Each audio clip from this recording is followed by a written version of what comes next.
एक बड़ा शहर था जहां एक ऐसा ताजिर रहता था जिसके पास दौलत की कोई कमी न थी। लोग उसे रश्क से देखते और कहते, अल्लाह ने इसे दुनिया भर का माल दिया है। उसका कारोबार कामयाब, दुकानें भरी हुई, गुलाम, खादिम, सवारी, ऊंचा मकाम, सब कुछ था। वह मशहूर था, इज्जत वाला था, लेकिन उसके दिल में घमंड और तकब्बुर का जहर शामिल हो चुका था। कुछ समय बाद उसे एक निहायत खूबसूरत, शरीफ और दीनदार लड़की पसंद आ गई। खूबसूरती, अखलाक और दीन, तीनों चीजें उसमें मौजूद थीं। उसने उससे शादी की और उसके लिए एक शानदार महल बनवाया। घर में रंग, खुशबू और खुशी थी।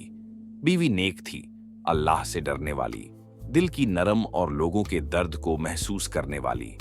एक दिन दोनों पति पत्नी महल के अंदर बैठकर लजीज खाना खा रहे थे। महंगे बर्तन, उम्दा खाने, बेहतरीन माहौल। अचानक दरवाजा बजा। बाहर से आवाज आई, अजरकुम अल्लाह, अल्लाह के नाम पर कुछ दे दो। बीवी का दिल नरम था, हमेशा साइल को कुछ न कुछ देती। उसने शौहर की तरफ देखा और अदब से कहा, अगर इजाजत हो तो मैं एक रोटी इस साइल को दे दूं। ताजिर ने लापरवाही से कहा, हाँ हाँ, जल्दी कर दो। बीवी उठी, 1 मिनट में रोटी देकर वापस आ गई। लेकिन जब वह बैठी, ताजिर का मूड बिगड़ा हुआ था। वह बोला, तुम इन लोगों को क्यों देती हो?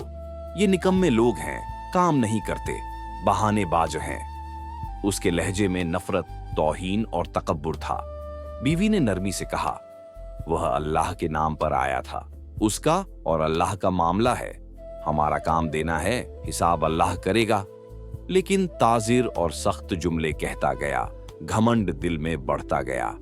यही वो लम्हा था जहां रिस्क रोक लेने वाला जुमला निकल चुका था, क्योंकि रसूल ने फरमाया, सख्त कलामी रिज्क को रोकती है और घमंड अल्लाह को सख्त नापसंद है।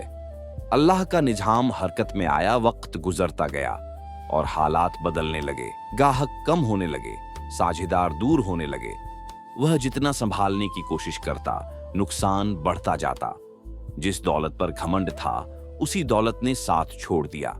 मसाइब बढ़ते गए। आखिर एक दिन दुकानों को बेचना पड़ा, फिर सवारियां और सामान, फिर नौकरों को निकालना पड़ा और आखिर में महल भी बिक गया। जो कभी बादशाहों जैसी जिंदगी जी रहा था, अब तंग दस्ती में गिर रहा था। फक्र उसकी दहलीज नहीं, उसके दिल में उतर चुका था। परेशानी बढ़ी, अखलाकम बिगड़ा, दिमाग परेशान। आखिर उसने अपनी नेक बीवी को भी तलाक दे दी, जो उसके हर दुख में उसके साथ खड़ी थी। बीवी सब्र के साथ मायके आ गई। रातों को उठकर दुआ करती, या अल्लाह, अगर मेरा नसीब उसके साथ बेहतर न था तो मेरे लिए बेहतर दरवाजा खोल दे। कुछ महीनों बाद एक और ताजिर ने रिश्ता भेजा। वह भी दौलतमंद था और अल्लाह वाला भी। उसने कहा, मैंने इस औरत की दीनदारी देखकर इसे पसंद किया है, पहले शौहर की वजह से नहीं। रिश्ता कबूल हुआ और निकाह हो गया। नया शौहर नरम दिल, इज्जत करने वाला और बहुत खैर ख्वाह था। दोनों सुकून की जिंदगी जीने लगे। एक दिन वह अपने शौहर के साथ खाना खा रही थी, ठीक वैसे ही जैसे पहले खाया करती थी। अचानक दस्तक, वही आवाज, वही लहजा। अल्लाह के नाम पर कुछ दे दो। बीवी ने अदब से पूछा, अगर इजाजत हो तो मैं कुछ दे दूं। नया शौहर मुस्कुराने लगा, यह तो बरकत का जरिया है, जरूर दो। जब उसने दरवाजा खोला, वह ठिठक गई, चेहरा बदल गया, सांस रुक गई, हाथ कांपने लगे। दरवाजे पर उसका पहला शौहर खड़ा था। वह जो कभी महल का मालिक था, आज एक रोटी का मोहताज था। नया शौहर भी दरवाजे पर आ गया। पहला शौहर धीमी आवाज में बोला, हाँ, मैं वही हूं। एक दिन मैं तुम्हारे घर मांगने आया था और तुमने रोटी दी थी। आज अल्लाह ने साइल को घर वाला बना दिया और घर वाले को साइल बना दिया। दौलत हमेशा नहीं रहती, किरदार रहता है। अल्लाह घमंड करने वालों को नीचा दिखाता है। साइल को कभी हकारत से मत देखो, कल तुम उसी जगह हो सकते हो।